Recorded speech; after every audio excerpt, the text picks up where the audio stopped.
Well, all right, welcome home racing fans. Been a while since we've done a product review. Been kind of slow and slim pickings here lately, but finally some great slot cars just been released again. The NSR AMG Mercedes. This car's been around for a while, but in this new this Martini Tribute trim, they really look great, and I just had to take a look at them, especially with all the comments online with those who've been picking them up. They really do deserve to have a look at them. So we're just going to get right to it. Of course, veterans out there, you guys, I'm not telling you anything, so I don't want to bore you, but for those of you that are new to the hobby, thinking about picking up an NSR, if you haven't already, you might want to hang around.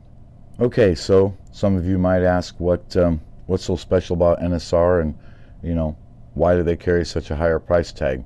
Well, we're going to get right to that. But first of all, on the outside, if you're as I like to call prototype police, if you want to nitpick on scale detail all day long, then these cars are not for you. Of course, you're probably not going to win on race day, but a lot of critics, that's what they do, is they nitpick everything to death, and then you come to find out that most of them don't even have any slot cars, and if they do, they're very few, because there's just no such thing as being perfect. We all have flaws, all models do. So I give NSR the benefit of the doubt a lot of times, and they build slot cars for one purpose and one purpose only, and that is to win races, to go fast, performance. They've always been that way, and they don't apologize for it, and for that I have to give them a thumbs up. But I still think they do a very decent job in the scale department. These cars, of course, they're fantasy liveries, they're tribute liveries. Again, if that just offends you, well, they're not for you.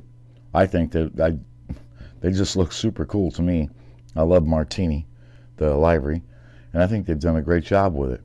On the outside, this body, it's been around for a while, a few years now, and I think they've done a really good job of capturing this car in our scale.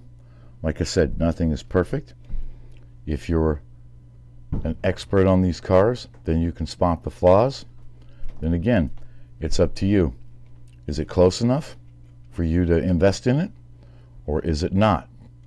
Well, until you've ever put one on the track and got some voltage going through it, I wouldn't make any decisions quite yet. But anyway, I think they've done a great job on the outside. Like I said, nothing's perfect, but again, it's all on you. It's your personal preference.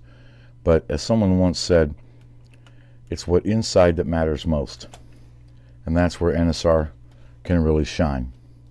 First of all, you have precision aluminum wheels, front and rear, not just the rear, but all the way around.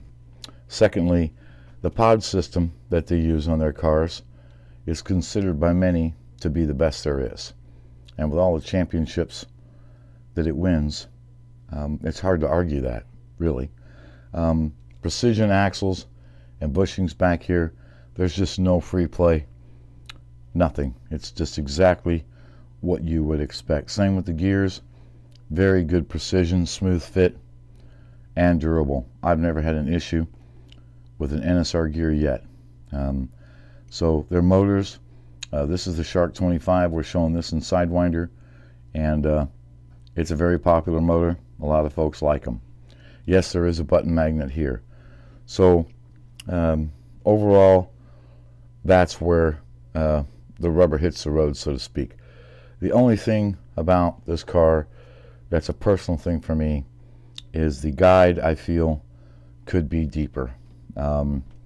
These cars have been out for a long time, and some European manufacturers continually make the guide shallow so it's compatible with long out-of-date track systems like Scalextric Classic SCX, and it's time to move on. Okay, this car is for the performance people, and I really think we could have just a little bit deeper guide here for even better performance. But that's just me.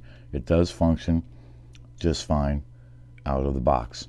And finally, the rubber that they use on their cars is again considered by many to be very, very exceptional. A lot of clubs are strictly rubber, and these tires, once trued, sanded, and cleaned, are very, very tough to beat in the grip department. However, we have aftermarket tires, quick slick silicone, Paul gauge urethane. We have plenty of choices if these stock tires don't perform for you. But I would say that most of you just getting started, plastic track with the magnet in place, I don't think you're going to have to do anything. We're just going to do a few adjustments, a little bit of lube, and you'll be ready to rock. But anyway, that's just my 2 cents worth on the cars. If you know, they're around $85 to $88, you might scoff at that at first, but once you drive it, you'll understand. And with some other brands of cars recently raising their price to almost $55, and they have none of this, and then you have to replace it all to make it perform, you'll soon find out that this price tag is actually pretty attractive. At least it is in my opinion. But anyway, let's get more on the inside. We're going to do a little bit of tuning, very little, and then we're going to do a road test, because this car is just aching for it, and I'm impatient. I can't wait. Okay, so another thing you need to know when you're ordering these cars is that NSR does offer the cars in different motor configurations. For example, this is what we would call an angle winder configuration, and this is sidewinder. And why do they do that? Well, because it's all about personal preference. Some people like sidewinder, some people like angle winder. In the angle winder configuration, you get the larger FK180 or long can motor, and quite often these motors have a little bit more torque. This one here has let's see, 350 grams per centimeter torque, and but it's only rated at 21,400 RPM. You'll also see that it says magnetic effect on the motor here. Well, what does that mean? Well, that's because there are magnets inside this motor, so that, you know, there's magnets in this motor as well, but we have magnets on each side of the motor. And the idea is that at an angle like this, when you put it over the rails of plastic track, especially Ninco with raised rails, that the magnets inside this motor help you with traction. And over in Europe, that's a really big thing on some of the gigantic tracks that they race on. And so that comes in handy for them. That's what they like. Out here on our track, non-magnetic braid, wood track, it's completely useless, the magnetic effect. So it just depends on your track size. You know, like I just showed you, there's these massive tracks that they do competition on, and sometimes well, bigger is better. On smaller tracks like mine, the sidewinder motor works just fine. This one, you know, is actually rated at 25,000 RPM, so it'll be a little bit quicker than this, but it only has about 180 grams per centimeter torque, so it doesn't have as much strength, if you know, if you want to call it that, than this one does. So, you know, it just depends on the track environment, where you're going to be, which one is going to dominate, which one you like the most. I feel that it's just important to note that NSR offers it in 2 different configurations. So whichever one you want to choose, then order that one. And I'll show you a graphic there. It's designated by SW and AW. So that way you know what configuration you're getting. So in my opinion, I think that's really neat, because, you know, let's just say you bought this car and you discover that you want an angle winder. Well, now it's time to get a new pod, change it all out, everything else, which you can still do, but you know, you can just start off with the one you want. So anyway, just thought I'd bring that up. I think that's just something notable that those of you just starting out need to know. Okay, just a quick word on the wheels. As you can see, Here in the rear, you'll see this open rib design here, and then the front is solid like traditional wheels. This is what NSR calls the air gap wheel. Basically, the Reader's Digest version is that when you slip the tire on here, it might be just a little bit low here in the center, and at speed that the tire is supposed to expand and create a even contact patch from, with the tire to the track. Many people swear by it depending on the track systems. I can tell you here that on my smaller track, non-magnet 4x16 track, it doesn't amount to a hill of beans. All I do is sand the tires where the outsides are high to get a good contact patch. So my track simply isn't long enough for this magic to happen. Like I said, some people swear by it. They say it works. All I have to say is that it just simply doesn't work here at my home track. That doesn't mean you should be concerned about it. Like I said, even keeping the stock tires on, the car is going to run just fine. Then you can also buy traditional wheels if you want to change them out. But like I said, first starting out, just leave these be. They're going to work just fine. All right, so I guess it's time for another edition of Tire Talk. I know, I get excited too. It's tires. Who doesn't love tires? Anyway, as I said from the start, a lot of people like the stock rubber from NSR, and rightfully so. Like I said, when they're cleaned up and they're trued, they work very well. So a lot of clubs, places like that like the stock rubber compound, you have to do nothing. You've got a great tire, and it is a great tire for a stock tire. However, for those of you that like to change things around, different clubs, different things, you've got a couple options, at least the ones that I choose. First of all, Paul Gauge urethane. If you like urethane tires, on your models and stuff, then I suggest the 2012-5 LM. It's a really good fit, very, very close to the stock size, and with a little tire sanding, it's perfect, clears the body, no problem. So, that's kind of my choice for Paul Gauge. On the other side, if you're a silicone racer and you like your silicone, I've tested different sizes here and there, and if you want to keep the air gap, then Quick Slick's CB59F is as close to stock as you can get. So, as we've talked about with the tires and the wheels, is with these wheels, being the air gap wheels, sometimes you don't want or need this air gap. So then you have the other line of Quick Slicks. I'll show you a graphic right now, and you can use those, and that fills in this gap. So if you're not really a big fan or believe in the air gap system, then you can just fill it in. But anyway, those are my tire choices. Stock, urethane, silicone. For most of you, that'll cover quite a bit. Like I said, there's other tire choices out there. These are just the ones that I use, here at my home track. Another important thing with NSR models is that you're going to need a wrench to do some fine adjustments here, or to do your gear changes. And I can just suggest to you that if you're on the LEB website, just pick up the NSR wrench.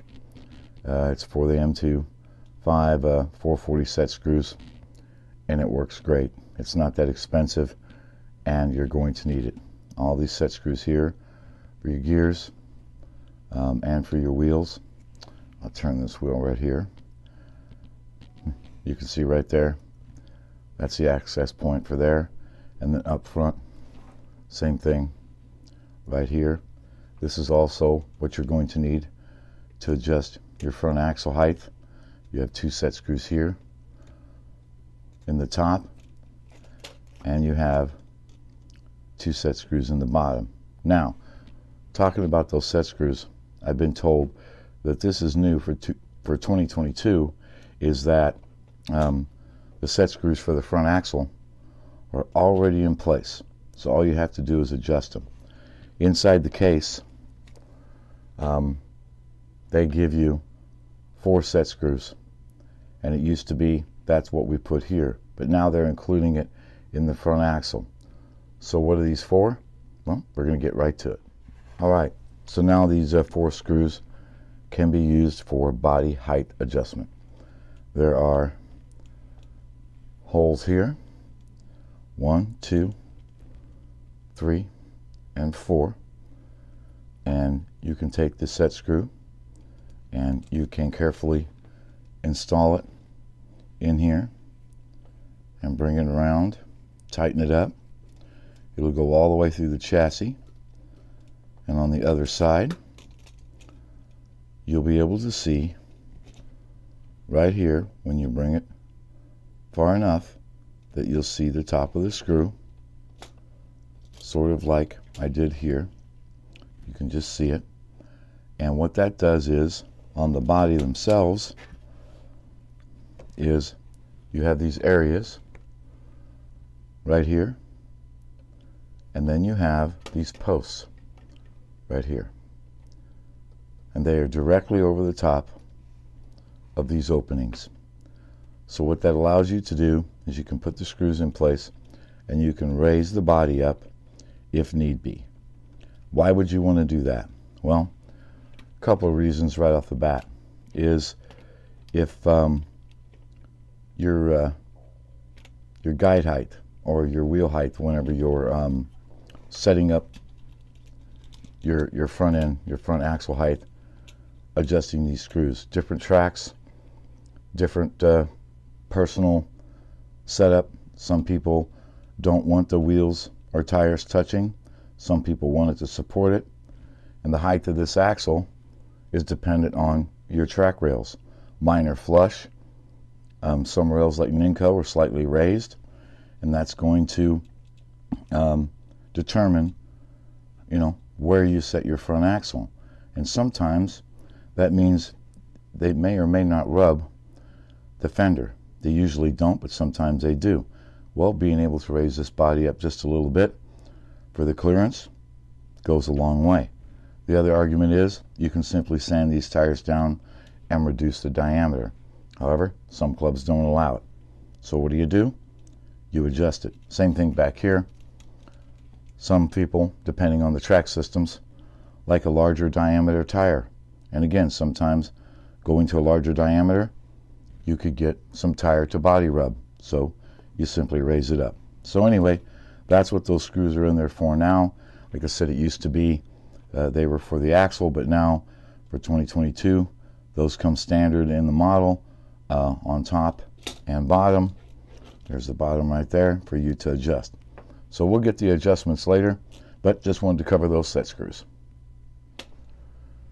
Okay, a few more things we're going to do before we get started with the shootout. First of all, it's lubrication. All right, these cars come with very little, if any, lubrication. So what you're going to want is just a good standard machine oil. LEB does carry them. Nice needle tips. These work great. And you're going to want to put a little bit, just a little bit. Remember I said that. Here and here at the bushing. And on this motor, very, very light here. On the end of the motor here and here. And I like to put just a little bit up here on the front axle.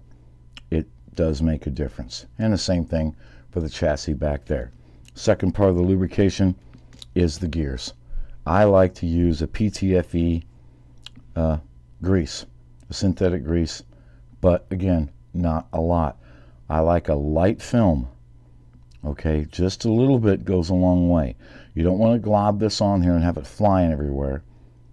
Just a light coat, you will be good to go. Okay, so now that we've covered the lubrication, we're going to go to that front axle setup that we talked about. And I'm just going to say this right off the bat. You're going to read all sorts of advice, okay? And you'll find out what women really want before you'll find out what the perfect setup is. That's because everyone tells you, you know, this is the perfect setup, but that's for their track, okay? That doesn't mean it's going to work for your track. And I don't know why people can't figure that out, but that's why this is adjustable. So you adjust this with these screws here on top, as we showed you, and the bottom, to set this ride height for your track conditions. I mean, that's what the one-to-one cars do. They adjust all sorts of things, air pressure, you name it, for the current track conditions on race day. Well, that's what you're going to have to do with this car, okay? Set it up for your track. And just like I'm showing you here, I prefer the tires just a touch, not support weight, and have the guide fully seated in the slot. I have flush rails. So it's not supporting any weight, but it kind of acts as an outrigger up here, stops a little bit of the body flex when you're going through the corners, kind of reduces the tilt. It works for me, and that's my starting point, okay? And then I'll tune to adjust to see, you know, what's going to be the hot setup. So that's what you're going to have to do. So remember, you know, whatever I tell you or anyone else tells you, at the end of the day, you're going to have to do this yourself and find your own sweet spot, okay? So finally, we'll go to the pod. You're going to want to loosen these screws. I would say about a half turn to start. Just look at your pod, make sure that you've got a little bit of float there, and that's a great starting point. So there we go. Now we're going to do some data comparison with these cars before we get them on the track, but it's just about time. All right, so for our comparison, have a data image up there for you to look at. The differences between the two models, Sidewinder, Angle Winder. Sidewinder 11 to 32 gearing, and Angle Winder 13 to 31. But let's do our weigh in. And Sidewinder. Get that on there. 78. Back to 0. Put our Angle Winder there.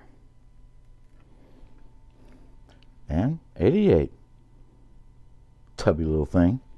Let's just see what happens out here on the track though. So now I've got all the data. We're going to keep the cars, like I said, stock rubber. Just going to clean the rubber up, and that's the way we're going to do it. Yeah, that's an NSR. It's just super smooth, without really any mods, stock tires. These things are go-getters. Just a joy to drive. Most of them are, really. Even these stock tires, I just take them, make sure they're clean. Hooking up just fine.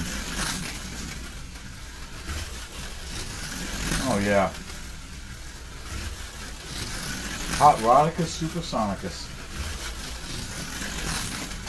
Just think what happens when you start doing all the advanced tuning that these cars are capable of. Suspensions, different tire compounds. Yeah.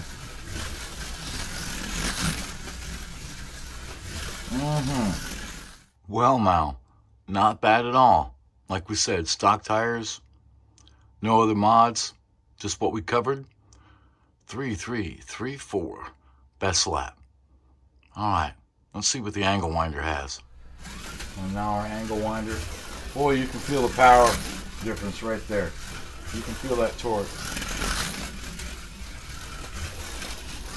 This thing's tracking really well.